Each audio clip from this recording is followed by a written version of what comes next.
Indikasi pelanggaran tata ruang kembali mencuat di wilayah Bali Utara. Sebuah bangunan villa di Banjar Dinas Goris Kemiri, Desa Pejarakan, Kecamatan Grogak, Buleleng, disegel aparat dengan pemasangan garis Pol PP Line setelah diduga berdiri tanpa izin dan berada di kawasan hutan.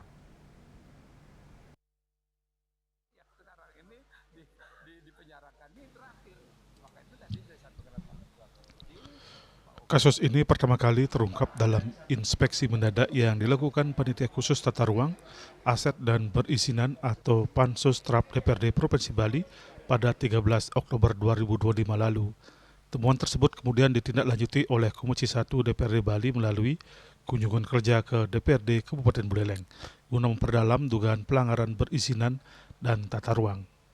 Dalam forum tersebut, Ketua Pansus TRAP DPRD Bali, Imade Suparto menegaskan bahwa hasil pendalaman menunjukkan bangunan tersebut tidak mengantongi izin resmi. Dari penelusuran ke dinas terkait, dipastikan bahwa izin pembangunan tidak dapat diterbitkan karena lokasi berada di kawasan hutan. Selain itu, dokumen kesesuaian kegiatan pemanfaatan ruang atau KKPR BKKPR secara tegas menyatakan kawasan tersebut tidak diperuntukkan bagi kegiatan pembangunan. Status kawasan hutan juga melarang aktivitas pembangunan permanen terlebih dengan penggunaan material beton.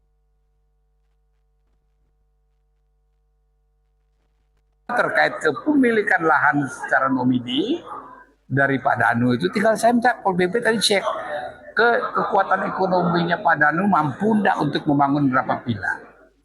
Dicek siapa, apa perjanjiannya, baik di bawah tangan maupun notariat. Diundang juga pejabat notaris, kalau memang terjadi kepemilikan secara nomini, ada ancaman pidananya.